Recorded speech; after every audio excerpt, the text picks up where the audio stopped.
Hey, how's it going, Bob? Oh, wait, can you hear me? Hello. Hey, hello, hello. Hello. How are you doing?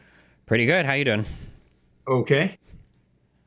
All right, let me bring you on stream just so you know we're live and all that. So I don't have to say anything Okay. too crazy. Would you like to introduce yourself? Certainly. I am Bob Corn Revere, Chief Counsel at the Foundation for Individual Rights and Expression, or FIRE.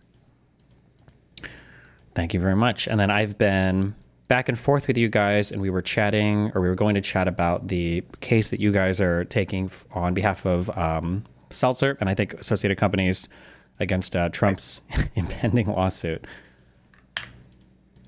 That is correct. Hold on one second. I'm getting Zoom on here. Boom, boom. Okay. All right. Obviously, I mean, you know better than I can. Anything you're allowed to talk about would be fun. Anything you can't talk about, obviously, you can let me know. I'll try and stay away from the line. Yeah. Okay. So I'm curious, just so the audience can know, what is your role in this? Or actually, let's zoom back. Do you want to give us a brief overview of what this case is about in your words? Certainly. Well, it started with the famed Iowa poll. This is a poll that's been conducted for decades on political activity in Iowa. It is conducted by our client, Ann Selzer, and Selzer and Company. And 3 days before the November 2024 election, it came out finding that Kamala Harris had a 3 point lead over Donald Trump, a surprising result, to say the least, and one that ended up not being borne out by the ultimate vote. Not a real news flash. Sometimes polls don't actually serve as predictors of how elections actually come out. Nonetheless, a couple of weeks after the poll result, um, Donald Trump filed suit against the Des Moines Register, its parent company, Gannett, and against Ann Selzer personally and her company, Selzer and Company, claiming that the incorrect poll amounted to fraud under an Iowa statute that prohibits consumer fraud, and that is lying in the sale of a product or um, to induce a charitable contribution. Mm-hmm. Nothing in the statute, of course, remotely relates to this. Um, that case was filed in state court. Um, it was quickly removed by Gannett to a federal court, and that's one of the issues that we'll be confronting. And on Friday, the Trump complaint was amended, a new superseding second or First Amendment amended complaint filed in federal court that adds two Iowa politicians as additional plaintiffs in the case. It also alleges some additional claims involving uh, um, basically negligent and intentional misrepresentations under common law, in Mm-hmm. addition to the statutory fraud claim. So that's where the state of play is now. The parties will begin to fight this out in federal court. We expect that the plaintiffs are going to try and get it back into state court, and that's where the state of play is right now. Do you think, as a real quick thing, is there a way you can turn your microphone volume up a tad? And then under the, so I think there were some other causes of action added to that amended complaint. And then we looked up the Iowa statute for the original complaint. Is when you move something to federal court, you can still sue over the statewide or the state level complaint, right? You're just taking it to like a federal court. That's right. And there are a couple of reasons why under the procedures, under the civil rules of civil procedure, you would be able to remove a complaint. One is if it deals with federal issues. The other is if there's diversity between citizens of different states. Um, Here, the latest amended complaint is an effort to defeat diversity and to try and get it into state court by adding Iowa plaintiffs. And again, those are the issues that will be resolved in due course by the court. Is there any way that under that original statute, I was trying to read it, and I understand that things can apply in ways that we don't necessarily understand, or like a layman wouldn't understand. the original complaint looked like it had to do with basically engaging in fraudulent activity to like sell a product. I think merchandise is the underlying word. Exactly. It's the Hmm. kind of law that exists so that consumers can sue if a car dealer turns back the odometer before selling you a car. Yeah. Things like that. Those are the kinds of things. It's never been applied to fake news, which is what the effort is being done to do here, to torture this complaint into a cause of action that was never contemplated. Hmm. I'm curious when you guys have to consider whether or not you take on a case like this, like, because I imagine there's a whole bunch of dimensions at play here that go beyond just the legal one. You've got the PR angle of the president is suing a client that you're representing. You've got obvious implications of freedom of speech, even beyond just the legal stuff, just the idea of the president suing somebody for freedom of speech. You've got all the potential negative PR that you guys could get. On the third part, because I've done work with fire-sponsored stuff before, Yeah. and maybe it's just the perspective of who I'm with. I think traditionally, as the ACLU has kind of gone, I would say more, they've gotten a lot of money from being anti-Trump. I'll just say that much. And then Fire seems like they've represented a lot more kind of like pro-freedom of speech, which over the past 5 years tends to be more on the right. Will you Well, it has work? been coded that way, but Yeah. I don't think that necessarily covers the field Hmm. of that's of free speech.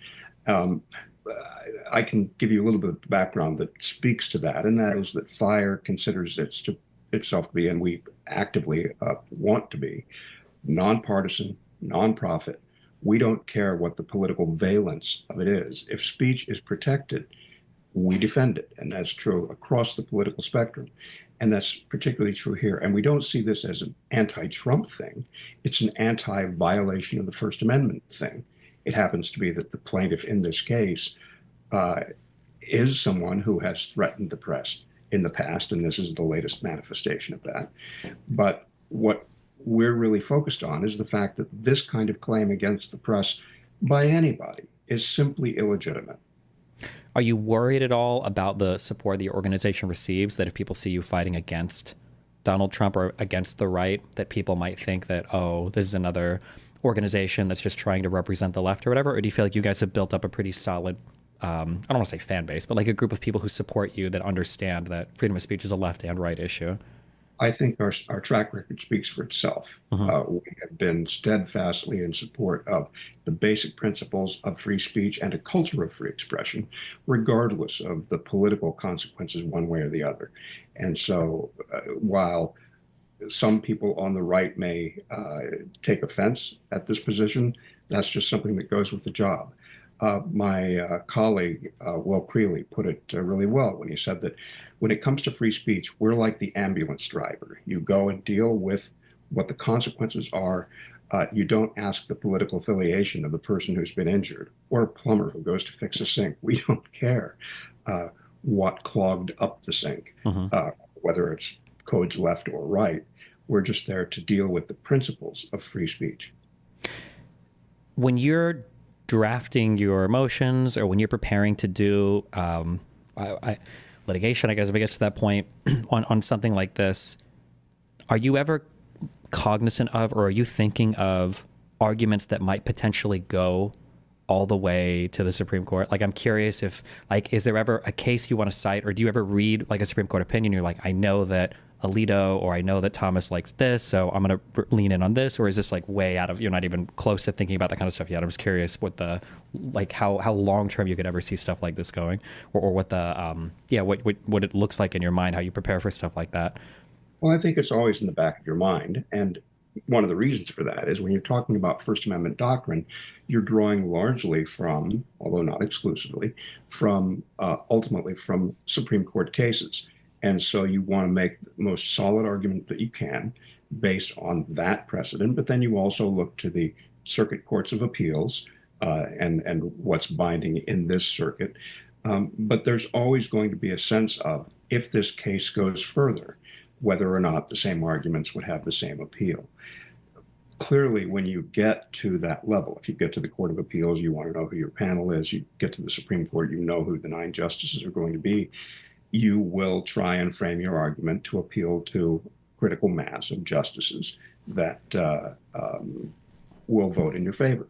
And so that's going to be part of the calculus, but right now we're focused on the immediate arguments, the immediate motions that are going to be coming up. Mm-hmm.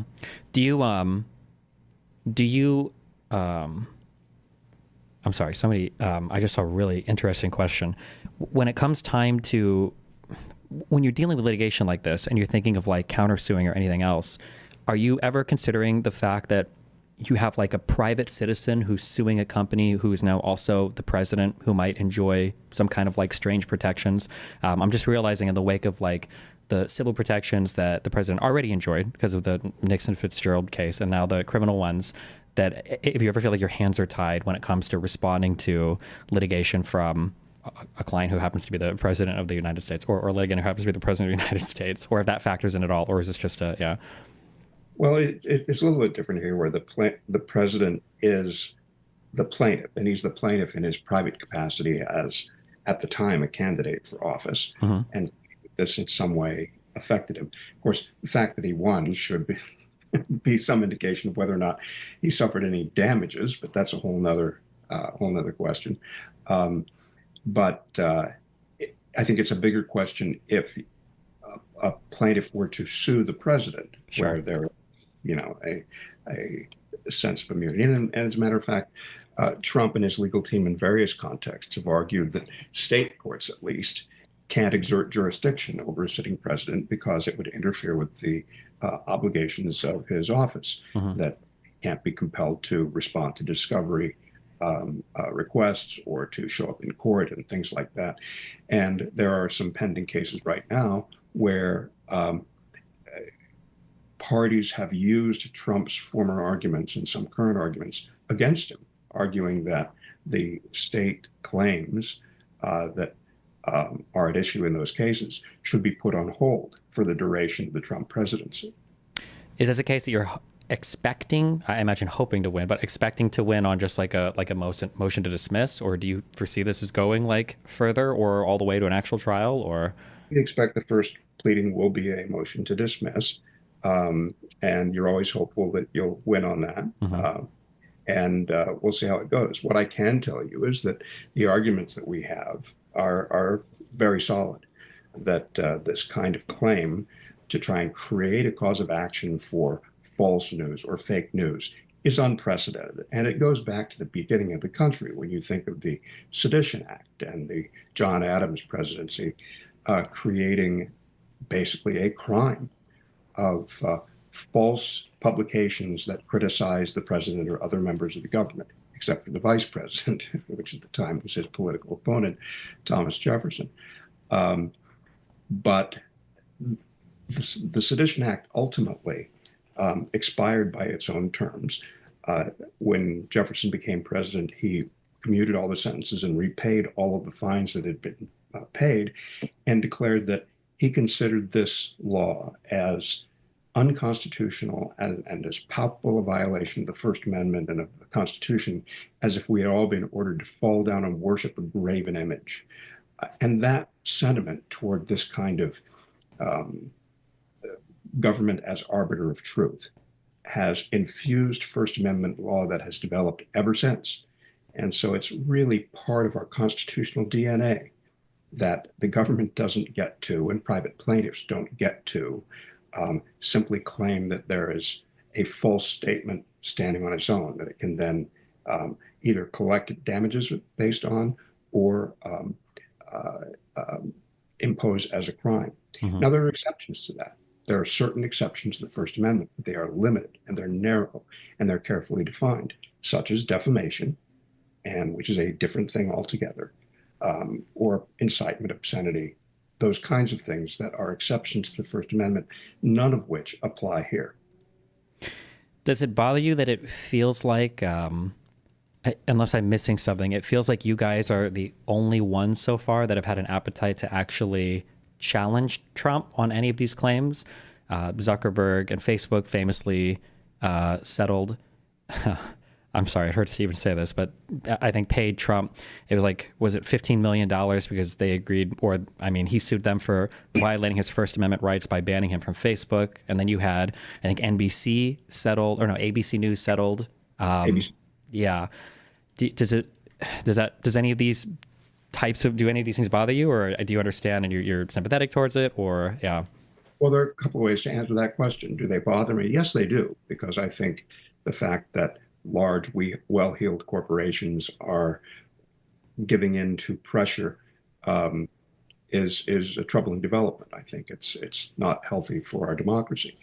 Now, there are a lot of reasons why people will settle a case. It has nothing to do with the legal merits of the case. Sure. And at this point, the government has a lot of tools at its disposal to make it very painful for companies to hold out against Trump.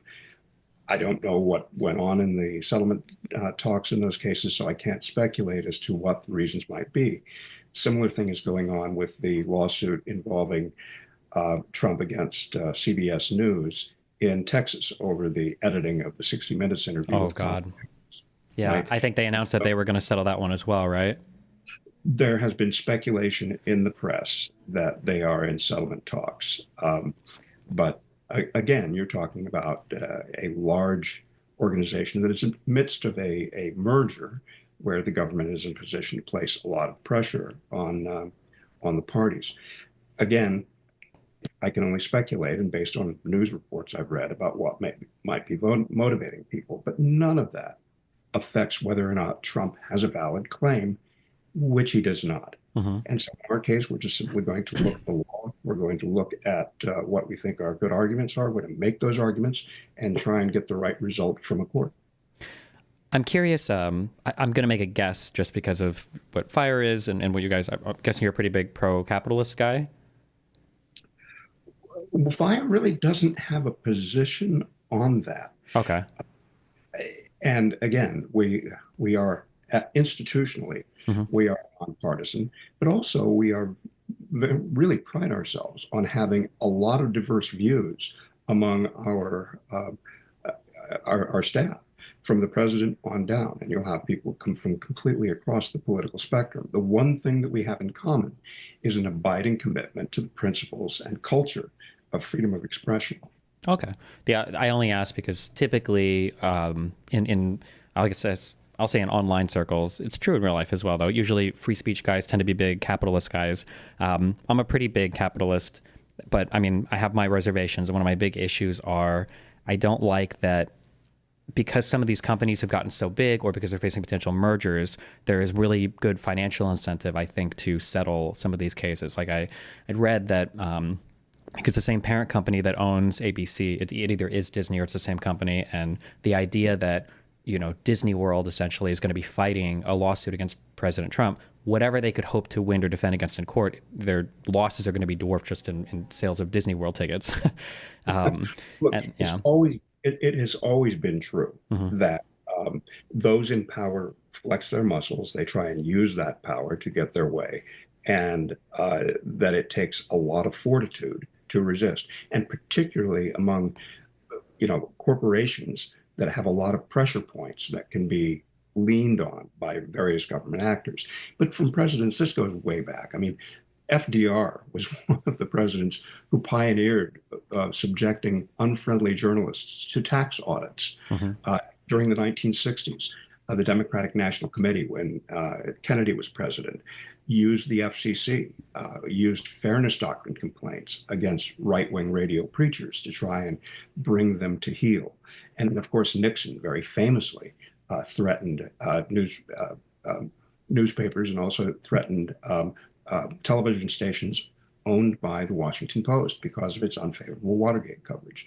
So this is something that is sort of endemic to the office of president and related agencies, and something that people have had to cope with again and again. But fortunately, First Amendment law throughout this period has advanced and has strengthened so that the arguments you can make against those abuses of power are better now. Are you worried at all with the way that I'm trying to stay away from the super partisan questions, but just on the factual matter that Trump is the president and Trump arguably is going to have more control over the DOJ than what we might hope a president would have.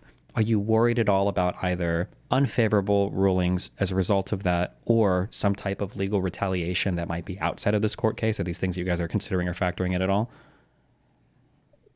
Yeah, there are a couple of questions to consider there, and sort of a third aspect of that too. Personally, am I worried about a society in which the president is willing to use power of office and related agencies to put pressure on people? Yes, I worry about that. That is not a healthy state of affairs. For purposes of this lawsuit or other First Amendment claims that we may be involved with, I'm not worried, because that's why we have a third branch of government. That's why we have the judiciary that is independent. And Hopefully. Sorry, yeah. I see you smile there. But one of the great things about arguing a case in front of a judge instead of trying to appeal to a congressperson or someone who's in the executive branch is that they have lifetime appointments, federal judges anyway. They have to write down reasons for the things that they do and to write them down in a way that holds up when you compare them to precedent and reason and things like that. And so, I do not worry that those political factors will affect either the arguments that we make or the outcome that we get. I see, as Alexander Bickel had previously written, the judiciary as the least dangerous branch because it exists as a buffer against that kind of abuse of power. Is it perfect? No, because we live in a world where we deal with human institutions. And so you do your best. But it's been often said of the American system that it was a system designed by geniuses so it could be run by idiots. We may be in the middle of a test of whether or not that's actually true. But part of the genius of the system is that you have dispersed power between different branches of government, with the judiciary being the ultimate check on those kinds of abuses. I'm kind of curious, since the president now enjoys so many protections against types of lawsuits that could be brought against him, do you think the president should be allowed as a candidate to sue anybody over like these types of matters, especially if he wins his election? Or it does seem a bit lopsided. Yeah. Because the president could theoretically right now utilize his voice as the president to attack Selzer. I mean, you could argue that this has already happened, but if you were to try to bring any type of cause of action against him at the very least, I don't even know if you could over civil stuff. You might not even be allowed to. I'm not sure. Like, yeah, I guess how does that? Do you think that they should be allowed to do that, or? Well, there can be civil actions against a president, but often there'll be arguments for why it should be deferred. But that is not something we're facing in this case. Sure. Do you, for your, I guess, like personal history, have you ever been involved in a case that I guess like had this many implications to it? Like, or do you think this is like probably the largest case like this you've been involved in your life? I was involved in a case several years ago when I was in private practice, where we were suing President Trump during his first term, based on various actions that he had taken against the press and against particular reporters. This was done on behalf of PEN America, and we had gotten to the point where, on behalf of the president, a motion to dismiss the claim had been filed, and we prevailed. And so the case was going to go forward, but then the first Trump administration ended, and so the case became moot.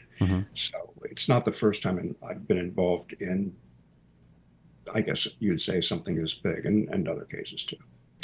Are there any other cases right now that are active or that Trump has talked about that you're looking like to the outcomes of, where you're kind of like wondering how they're going to turn out? I don't know, besides the ones I quoted earlier that have been settled out, or I don't know if there are any other ongoing. You mentioned the 60 Minutes one, but is there anything else like that alive right now? 60 Minutes one, and we're watching that one closely.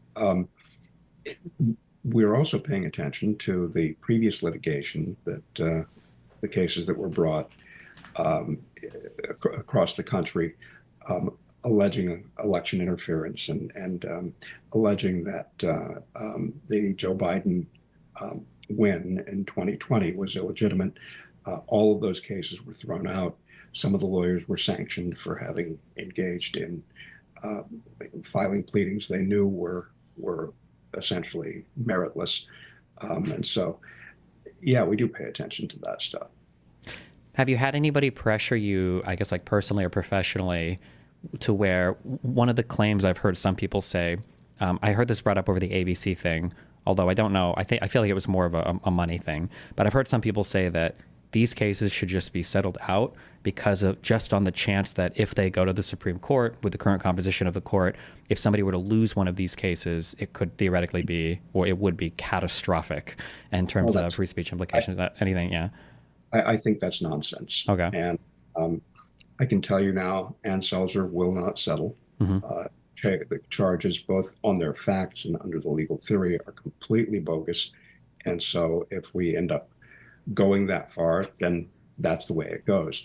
As to the claims about where this current Supreme Court is, again, people tend to see things through their own political lens. And a lot of people see this Supreme Court seeing it as being a conservative majority, as being also a politicized court in the same way that the executive branch and legislators are politicized. I don't see the court that way. And particularly when it comes to First Amendment law, the court has been really, I think, a straight shooter when it comes to, it doesn't matter whether the claim is coming from the left or the right.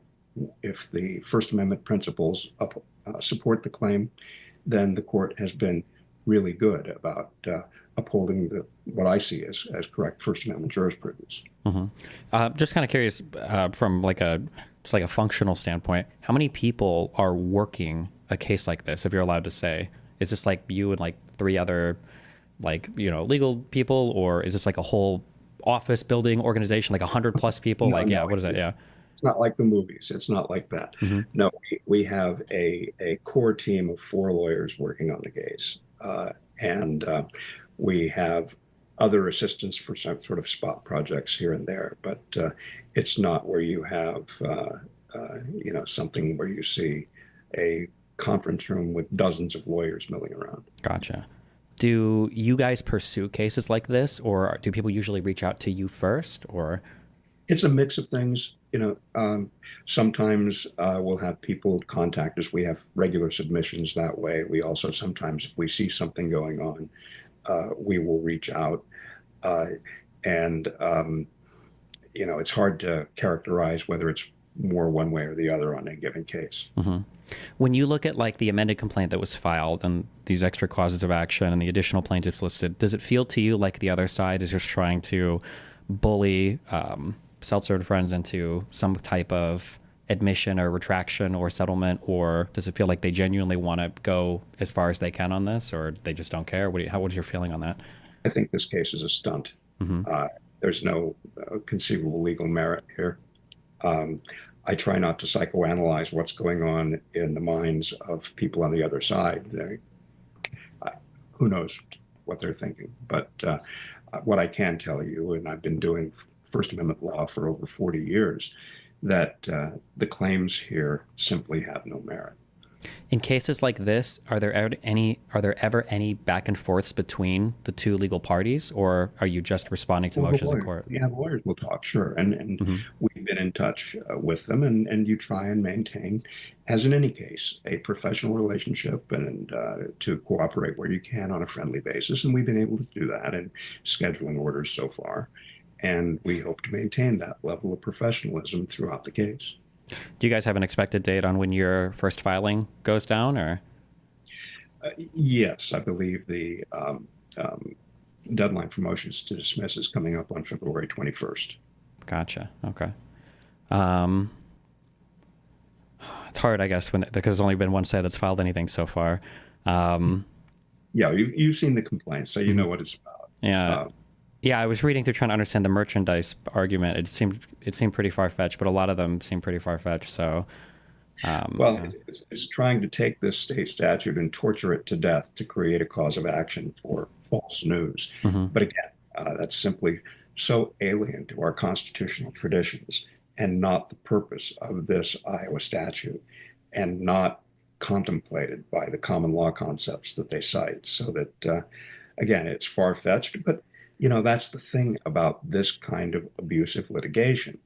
It's taken and undertaken not so much to achieve a legal result, but to inflict pain on the other side. And this is a mitigation tactic that has long been associated with Donald Trump, that he will sue the other side simply to make a point and for bullying purposes. This is not uncommon, but it's something that you simply have to respond and respond forcefully to. If you do any type of like anti-SLAPP stuff, would that even apply here? And can you ever win like punitive damages for that? Or does that only ever cover like attorney's fees, or how does that work? Yeah.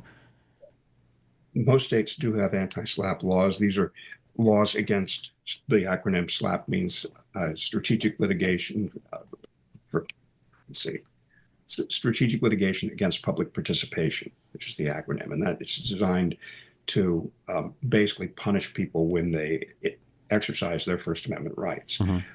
Iowa, alas, does not have an anti-SLAPP law. And those laws create a procedural out for an early dismissal of those kinds of meritless claims. But nonetheless, these procedures for dismissing meritless claims exist, whether or not there's an anti-SLAPP law. And so we'll be relying on those arguments.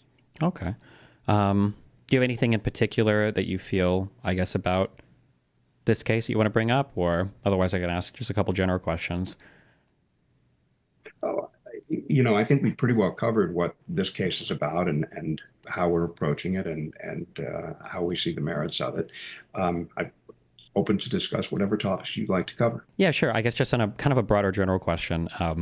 So I do a lot of online stuff, political news, whatever. One of the big issues that comes up a lot, and I've had a lot of personal difficulty wrestling with this, both philosophically and legally and culturally, like I don't know what the answers are. One of the big issues right now is fake news, to where you have people that are not just getting things wrong, but are very intentionally lying about things. And then you also have this world where people are engaged in, I would call this a SLAPP lawsuit, where people are just trying to be litigious to shut people down and to make it so they can't speak.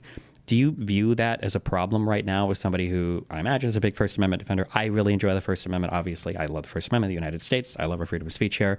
But the intentional lying is really rough. And I feel like it has eviscerated our media environment in so many different ways. And I don't know what the answer to that is. Do you ever think about this, or how does this affect you? Oh, yeah, all the time. And these are issues that people debate endlessly, and the concept of how to deal with misinformation. The problem is, and this, as I've said, goes way back to the beginnings of the country, and that is, how do you decide what is true if you're going to do it as a matter of law? We've experimented as a nation with having the government simply declare what's true, as authoritarian governments around the world do. That didn't work. And so the way First Amendment developed through case law development in this country is to find that the best test of truth is to get ideas accepted in the marketplace of ideas. That has become more challenging as technology has developed, as you can spread misinformation very quickly. But as we discovered during the pandemic, to try and decide from a governmental perspective what is misinformation and what isn't is a really tricky matter. Take, for example, the Wuhan lab leak theory that was widely criticized during the early days of the pandemic. Part of the claims about the Biden administration leaning on social media platforms, saying they were trying to tamp down what they saw as misinformation, and that was a prime example of it. And yet, later on, it turned out that there was a credible argument that the origin of the COVID virus came from the Wuhan lab, and that you had too many instances of government trying to suppress speech by leaning on social media platforms. So dealing with misinformation is very tricky unless you know what the truth is. And then the question becomes, who do you trust to determine what the truth is? And the best answer we've come up with as a nation, I think, is that you've got to let that marketplace work. And when you're aware of misinformation, to combat that with what you see as better information. Okay. Yeah, that's kind of where I'm at, very regrettably, because I wish there was a better answer there, because the current environment is so bad. Well, as I said, you're right. We are dealing with an imperfect system because we're dealing with humans. And, you know, think of the internet. I mean, one of my special areas of interest is the First Amendment and new technologies. And I've seen that develop from considering broadcasting to be the new technology through cable and the internet and so on. And so each new technology has brought with it both new opportunities, but also new challenges. And the internet is one that we're still going to be dealing with in various ways over time. And I've often said that the best thing about the internet is also the worst thing about the internet. And that is it gives every individual a voice that can speak to the world. Yeah. Now, that's revolutionary. It's the first time in the history of the planet that there has been a technology for communication that is that powerful. But the downside, of course, is that people say a lot of shit. And there's a lot of misinformation out there, some unintentional, some intentional. And the question is, how do you sort through it? If you see it as a problem that the government has to address, who do you trust to do that sorting? And when you answer that question, you've also got to ask yourself the next question, and that is, would I be comfortable with that answer if my worst enemy were the person in charge of making that decision? Mm-hmm. Because that may well happen, and we may well find out how that works in the coming years. Yeah. Do you have an opinion on the TikTok case, I guess, and how that's gone? Well, we filed an amicus brief in the Supreme Court opposing the law requiring the TikTok sale. It was our view that the decision was unprecedented in that we've never had a time in which the government has tried to essentially close down an entire medium of communication. We recognize that the government had made national security arguments in favor of doing so, but it was basically just talking about potential problems that might happen versus the very real consequence of closing down this media. Did you agree on the Supreme Court side? Did you agree that it was like an intermediate scrutiny, content neutral evaluation, or do you think that should have been evaluated higher? I think it should have been a strict scrutiny analysis because part of the rationale was that there is the potential this could be used to spread foreign propaganda. Now, that's not a neutral justification. And the only thing that was really halfway good that came out of the Supreme Court decision is that they said, we're not going to rely on that rationale at all. We're only going to data privacy rationale and treat that as neutral and therefore apply intermediate scrutiny. But what I would have preferred to see the court do is put off a decision, since at the time the case was being considered, both the Biden administration, as it was outgoing, said it wasn't going to enforce the ban, and the incoming Trump administration said that it wanted to give more time. So it would have been preferable, I think, for the court to put its decision on hold and let the political branches work out whatever they were going to work out, and then look at the constitutional landscape after that. I guess as a pro, I think even in the decision, I think they explicitly said that it was a very, very, very narrow ruling that like only applied in like this hyper-specific Only applied example. in these very, very limited and unique circumstances. Yeah, I've seen that before. Sure. Bush versus Gore. Jesus. The problem is the case has already been cited in some other cases we're working on as a justification for using intermediate scrutiny. So the trick will be to keep the genie in that bottle and keep the consequences of that Supreme Court decision as limited as possible to the facts of that case. I guess something I'm curious how you feel for that case, because in listening through the oral arguments, initially I was very sympathetic towards the plaintiffs, but then when I listened to Liz, whoever the Solicitor General is, the government provide their counter arguments. Elizabeth Prelogar, Yes, who did an exceptional job, Jesus. Yes. The argument that I was very sympathetic towards by the end of that, the 2 points that she made was, one, the point that her argument for being content neutral was the exact same content could appear and should be fine, or the government would be fine because it wasn't necessarily focused on the content, which is an argument, maybe that's true, maybe it's not. But the second argument was, it does feel like there's a very weird world where if TikTok or Facebook, or I'm sorry, if Twitter, X, or Facebook is doing bad things with our data and the people leading those companies are doing very bad things, those people are not beyond the criminal reach of the government. But it felt a little bit weird that ByteDance is a foreign company that has all the protections of being Chinese, so they're outside of any criminal jurisdiction or, any reasonable civil litigation jurisdiction in the United States. However, TikTok, as the arm of that company, enjoys full First Amendment rights as an American corporation, I guess. And that like 1-2 does seem very difficult to deal with, because how do you ever rein in like criminal behavior there if ByteDance can engage in that criminal behavior overseas, but TikTok enjoys all of the First Amendment and every other protection a U.S. corporation gets? Well, it does explain why that case was particularly unique, because I can't think of another instance where you've had that combination of factors. But it's also a reason why I think I would have preferred to see the court apply strict scrutiny. And if it could then find ways to see a record that justifies the action, then okay, let's take the action then. But here it went sort of a halfway route by saying, well, we're not going to rely on evidence of, whether or not propaganda is being manipulated and people whose accounts are being manipulated for propaganda purposes. We're going to look simply at the data privacy issues, the data security issues, and decide on that basis. And it seems like under strict scrutiny, you would have had myriad possible less restrictive means of achieving the same objective, of simply having a prohibition of any data collected on this platform domestically being transferred to any hostile foreign government. That would have been one way of dealing with it without having the divestiture requirement, and it would have at least still satisfied the requirements of strict scrutiny. I agree with you, though, that the Solicitor General did an exceptional job in arguing the case, as she has in other cases involving tech and First Amendment issues, and it was probably the best argument to be made for the outcome that she got. Yeah.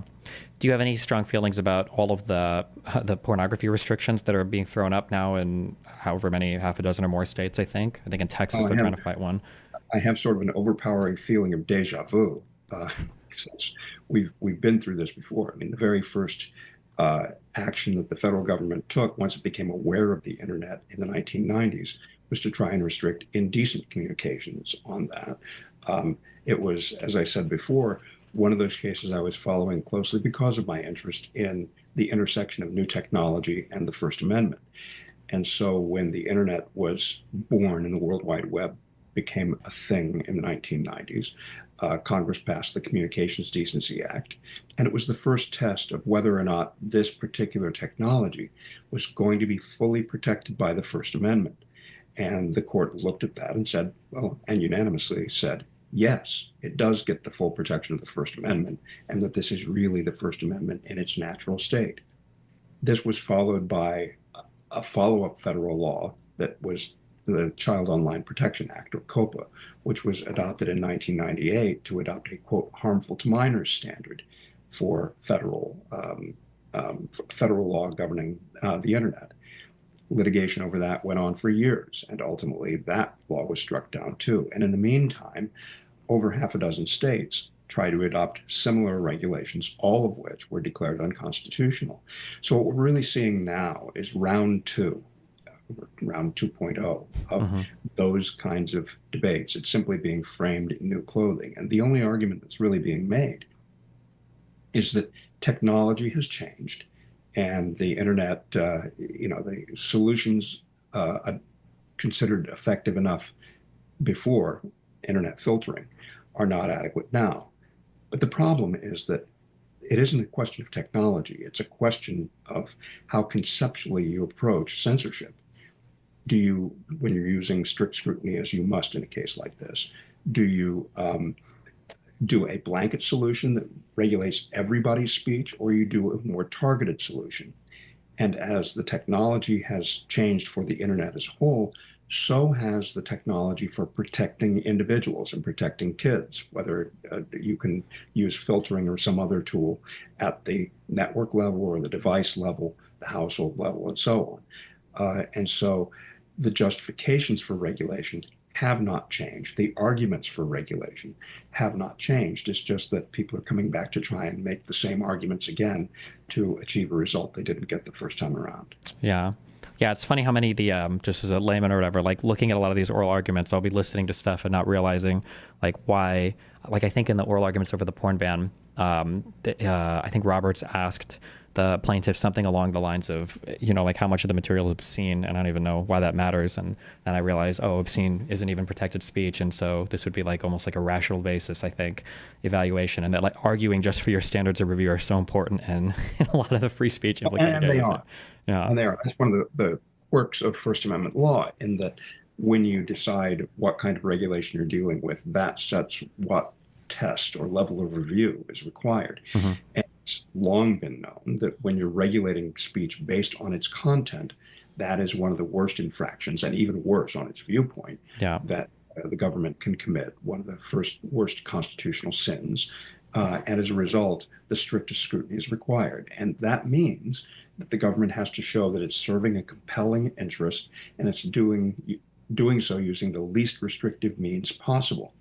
Now, think about that in the internet context, because we're talking about protecting kids, which clearly that's a compelling interest.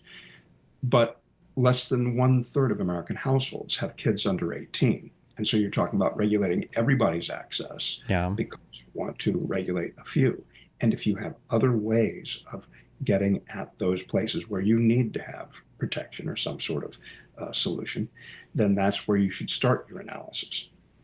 Okay, I'll ask a final question. I'm sorry, just picking your brain on random Supreme Court cases. Do you have any opinions about, also if it's improper to say because of the political implications, you're always, obviously you're free to say that. Do you have any opinions about the immunity case that came as a result of the federal prosecutions against Trump? Oh, the Trump immunity case? Mm-hmm. Not as informed as in the First Amendment area. I read the case just because I was interested, and it was an interesting case. I think I would have preferred to see the court be a little bit more modest in its approach, rather than to try and decide all possible permutations of presidential immunity. I think the consequence is that there are a wide range of actions that can be considered to be official presidential actions that are now entirely immune from any kind of criminal prosecution. Of course, think about what we're talking about here. I mean, when you're talking about criminal prosecutions against the President of the United States, that's an area where, you know, we really hadn't considered that possibility until, you know, the Nixon administration, and now we're seeing it. And so I hope we're not entering, because of this kind of ruling and because of the way our politics has become more polarized in the way it's going, where we constantly have to look to whether or not someone who holds that office, whoever it is going to be committing crimes. We have to find ways to hold them accountable for that. Mm-hmm. Yeah. Yeah, everybody always says the argument is always that, like, well, we don't want to have to be constantly having people charging presidents with crimes. But then I feel like, and even in the decision itself, this is what really bothered me, is nobody ever considered the side of, well, do we want a president who feels like he can infinitely commit crimes and never be held accountable for it? And that was, you know, part of the arguments, and this started in the Court of Appeals, where one of the hypothetical questions was, could you use SEAL Team 6 to assassinate a political opponent? Mm-hmm. That's a chilling question. It is, and Sotomayor restated that in her dissent, and Roberts never addressed it, which was very frustrating. But it's frustrating, which is why I wish the court opinion would have been more limited. Obviously, it had to decide the case, but it I think went further than it needed to, and it created a confusing layer of categories where you have absolute immunity, you have arguable immunity, and then no immunity. Okay, final question. Actually, this is a really big one, I guess. How do you feel about Citizens United? Do you think that case was decided correctly? Do you think it was too broad? Yeah. No. I think Citizens United was decided correctly. I think a lot of the argument over whether or not we should have campaign finance regulation or campaign speech regulation is based on the theory that political speech is just too important to be free, which strikes me as sort of paradoxical when you're talking about First Amendment terms. And one of the arguments that was made during the first time Citizens United came to the Supreme Court is, what if we weren't talking about someone who simply produced a movie about Hillary Clinton, but wrote a book about the Clinton campaign? And would that be considered to be electioneering communication that could be regulated? And the answer came back, yes, it could be. And so I think the implications for political speech really become staggering once you start seeing how it is a limit on political discourse. And so I do believe that the Citizens United case was decided correctly. And some of the more in the weeds arguments that are embedded in that case about the fact that speech regulation applies to all phases of the communications process, gathering information, presenting information, publishing information, and so on, or the fact that uh, um, complex regulatory systems that then analyze speech to determine whether or not it's going to be regulated all tend to suppress free speech. All of those are useful and important building blocks in protecting speech overall. Mm-hmm. And even though the idea of policing elections to make sure that there isn't something nefarious going on is well intentioned and a worthy objective, when it comes to simply restricting how much people can participate in the process or how much they donate to the process is not the right answer. Yeah, I feel like I don't know how much you follow like public arguments, but obviously the legal stuff is legal, and then people's feelings publicly are feelings. And I feel like Citizens United is one of the more frustrating ones to discuss because in reading through that case, I feel like the argument was pretty strong for tossing. I don't remember what the statute was before, but the idea that they were criminalizing stuff, and it was hard to tell. Like, I think one of the issues that they had brought up is that like you can't distribute it to, or when so many people have a thing distributed to them, it counts. And I think one of the arguments was, well, this is like a pay-per-view thing, so it's not necessarily distributed to all 12 million customers. Like, well, does that even count? And it's like, if you make a wrong decision here, you've committing a crime, and it's like, this is ridiculous. And well, exactly. Yeah. And when it's a speech crime, it's all the more threatening. And also, we have a history and tradition of giving political speech the widest berth deference, yeah, from government regulation. The idea that you have to have the equivalent of a tax accountant to figure out whether or not your speech is protected.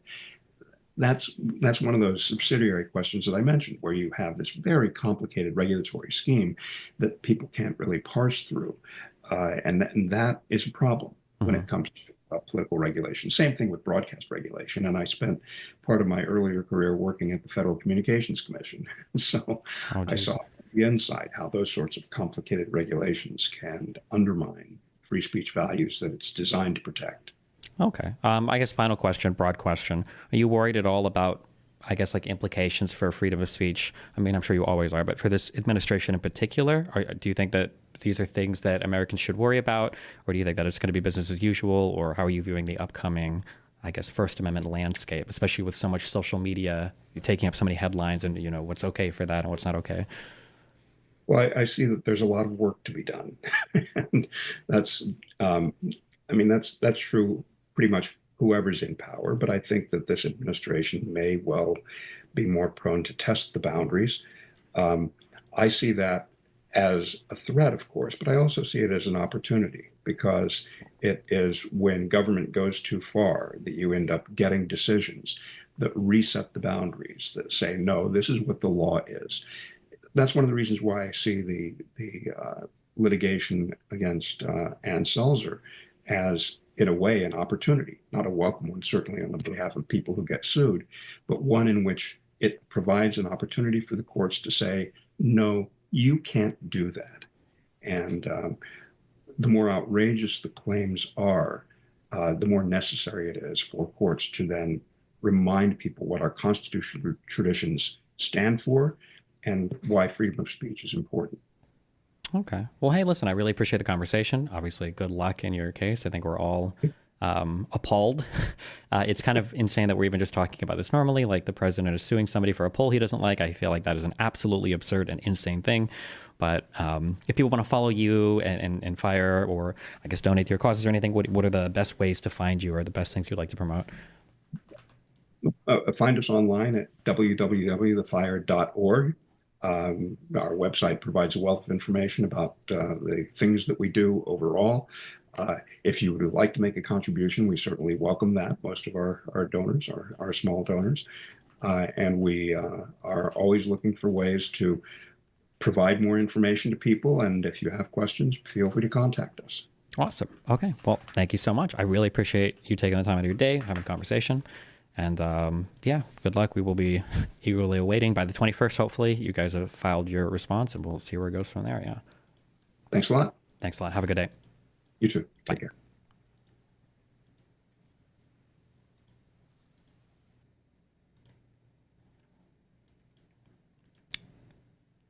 Fuck. Sorry. Okay.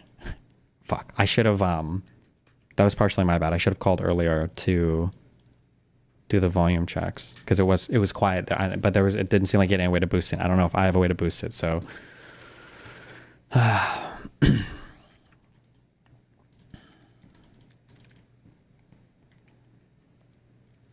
although I do think you guys, I just don't think you guys are serious. I don't know. I'm so curious what kind of computer systems or whatever you guys are on where you can't hear anything.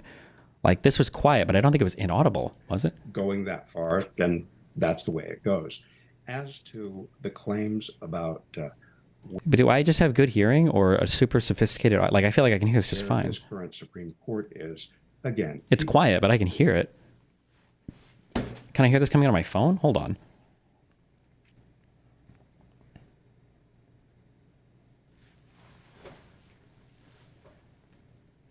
Actually, I'm totally saying check. I can always see it. You guys are just fucking cringe.